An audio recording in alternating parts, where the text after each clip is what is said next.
அன்பர்கள் அனைவருக்கும் இனிய வணக்கம். நாம் இன்றைக்கி பார்க்கக்கூடிய தலைப்பு பித்ரு தோஷம், பூர்வ புண்ணிய தோஷம். அதை பற்றி நாம் இன்றைக்கி பார்க்க போகிறோம். ஒரு ஜாதகருக்கு அவருடைய 5ஆம் பாவம் என சொல்லக்கூடியது பூர்வ புண்ணிய ஸ்தானத்தை குறிக்கக்கூடியது. அது தோஷம் அடைந்திருந்தாலோ அல்லது அசுப கிரகங்களுடைய பார்வை அல்லது அசுப கிரகங்களுடைய அமர்வு அந்த இடத்தில் அமைந்திருந்தால் அந்த இடம் தோஷமாகிவிடும் என்பது உண்மை. அப்போது இந்த பித்ரு தோஷம் இதுக்கு என்ன செய்யணும் அப்படின்னு நிறைய பேருக்கு ஒரு கேள்வி இருக்கும். பித்ரு தோஷம் அப்படின்னாலே முதல்ல நம்ம என்ன செய்யணும், ராமேஸ்வரம் போகணும் அப்படின்னு நிறைய பேர் சொல்கிறாங்க. திலக ஹோமம் பண்ணணும் அப்படின்னு நிறைய பேர் இடத்துல கேட்டுட்டு வர்றாங்க. இந்த ராமேஸ்வரத்துக்கு போயிட்டு அந்த திலகோமம் செய்தால் எல்லாம் சரியாக போயிடுமா? இந்த பித்ருதோஷத்திற்கு இந்த திலகோமத்தினாலே அது சரியாகி விடுமா அப்படின்னு கேட்டிங்க அப்படின்னா நிச்சயம் சரியாயிடும், இல்லைன்னு சொல்ல முடியாது. ஆனால் அதற்கு செலவாகக்கூடிய தொகை அப்படிங்கிறது மிகவும் அதிகம்.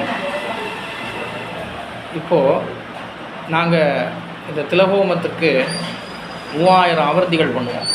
இந்த 3000 ஆவர்த்திக்கு குறைஞ்சபட்சம் ஒரு 1 லட்சத்திலிருந்து 1.25 லட்சம் வரைக்கும் வாங்க வேண்டியது சூழ்நிலை இருக்கும். ஏன்னா அதுதான் உண்மை. இது எல்லாராலும் பண்ண முடியுமா அப்படின்னு கேட்டிங்கன்னா கஷ்டம்.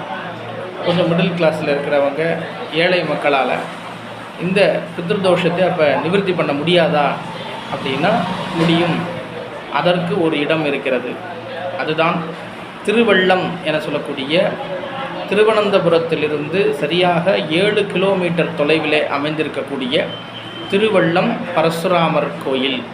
இந்த பரசுராமருடைய ஆலயத்தில் தினமும் யாகமானது நடைபெற்று கொண்டிருக்கும். தினமும் யாகம், நித்திய ஹோமம். அந்த திலஹோமமானது நித்தியபடி அங்கே செய்துட்ருப்பாங்க. அந்த யாகத்திலே கலந்து கொண்டு, இந்த திலஹோமத்திலே உங்களுடைய முன்னோர்கள் பெயரை சொல்லி அந்த யாகத்திலே கலந்து கொண்டு அந்த பரசுராமரை வழிபாடு செய்து வர கண்டிப்பான முறையிலே அங்கே ஏற்படக்கூடிய அந்த ஒரு வைப்ரேஷன், அந்த ஒரு சக்தியானது நிச்சயமான முறையில் அந்த தோஷத்தை நிவர்த்தி செய்து கொடுக்கும். இந்த 3000 ஆவர்த்திக்கு சமம் அங்கே செய்யக்கூடிய ஒரு ஆவர்த்தி. இது உண்மை. இது நான் நேரில் கண்ட உண்மை. நாங்கள் நிறைய பேருக்கு சொல்லி அது சரியாக இருக்குது. அதனால் பித்ருதோஷம் நான் பயந்துட வேண்டாம். முன்னோர்களால் செய்த வினைகள் ஏதாவது பிரச்சனைகள் இருந்தாலும் சரி, இந்த திலஹோமமானது செய்து வர அங்கே பரசுராமர் கோயிலில் செய்துட்டு அங்கே பசுக்கள் இருக்கும், அங்கே அவங்களுக்கு அன்னமிட்டு, அங்கே ஏழைகளுக்கு உணவிட்டு இந்த மாதிரி செய்து வந்தீங்க அப்படின்னா கண்டிப்பான முறையில் இந்த தோஷங்கள் அப்படிங்கிறது நிவர்த்தி ஆகிடும் அப்படிங்கிறது உண்மை. இதை உடனடியாக முயற்சி செய்யுங்க. இதை திதிகள் அப்படின்னு இருக்குது. அமாவாசை, தசமி, ஏகாதசி, பஞ்சமி போன்ற திதிகளில் அங்கே போயிட்டு அந்த திலஹோமம் செய்தால் விசேஷம். அதனால் இந்த திதிகளை நல்லா நோட் பண்ணி வச்சுக்கோங்க.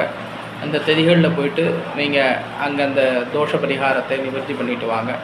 எல்லாம் நல்லபடியாக நடக்கும். நன்றி.